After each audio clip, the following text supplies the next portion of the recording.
ஏய் என்னடா சொல்றீங்க ஸ்பைடர்மேனுக்கு? அதெல்லாம் ஒண்ணும் இல்ல கைஸ். நம்ம ஸ்பைடர்மேன் வந்து டாமால நடிச்ச ஸ்பைடர்மேன் பிராண்ட் நியூ டே போய் படம் பார்த்துட்டு வந்தேன். சும்மா வேற லெவல் வெறித்தனமா இருந்துச்சு. அதில எமோஷன்ஸு, அப்புறம் ஃபைட்டிங்கு அதெல்லாம் பயங்கரமா இருந்துச்சு. அதுவும் நம்ம ஸ்பைடர்மேனுக்கும் அப்புறம் வந்து நெட்டுக்கும் இருக்கிற ஃப்ரெண்ட்ஷிப்ப தான் அதுதான் ஃபுல் ஃபோக்கஸா அந்த படத்தில மொத்தமா அதுதான் எமோஷன்ஸு அப்புறம் வந்து ஸ்பைடர்மேன் நம்ம அப்கிரேட் ஆவுது. அப்புறம் எவல்யூட் ஆவுது. பவர்ஸ்லாம் எப்படி கண்ட்ரோல் பண்ணி காட்டுறது தான் பயங்கரமா இருந்துச்சு. அதோட நம்ம ஹல்க் வந்தது தான் இன்னும் அதோட பயங்கரமாச்சு.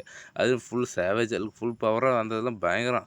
நம்ம ஒரு வழியா ஸ்பைடர்மேன்ல பாடி ஆயிருவான்டான்னு பார்த்தா, அப்படின்னு எதிர்பார்த்தா நம்ம ஹல்க் வந்து கடைசியில நம்ம ஸ்பைடர்மேன் வந்து அடிக்காம, இவனுக்குள்ளேயே ஒரு நல்ல மனுஷன் இருக்கான். எதுக்கு நம்ம சின்ன பையன போட்டு இப்படி அடிக்கணும்? நம்ம ஹல்க்குள்ள ஒரு தனி மைண்ட் செட் வந்து நம்ம ஸ்பைடர்மேன் வந்து அடிக்காம விட்டாரு.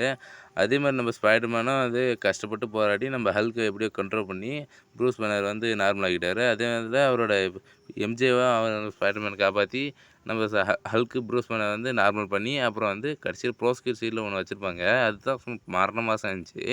என்னன்னா, நம்ம நெட் உருவாக்குன ஸ்பைடர் ட்ராக்கர் வந்து இந்த எங்கெங்க ஸ்பைடர்மேன் இருக்கான்னு கண்டுபிடிக்குது. ஆனா வந்து என்னன்னா, அந்த ட்ராக்கர வந்து ட்ராக் பண்ணிக்கும்போது, நம்ம ஸ்பைடர்மேன் எங்க இருக்கான்னு ஒரு சின்ன கிளிட்ச் ஆகி, அந்த ட்ராக்கர் வந்து அதாவது ஸ்பேஸ்ல இருக்கிற மாரி காட்டுது. அப்புறம் வந்து மொக்கையா வந்து ஸ்பைடர்மேன் வில் பி ரிட்டர்ன். எந்த ஸ்பைடர்மேனு, எந்த ஸ்பைடர்மேன் ஒரு மயிரும்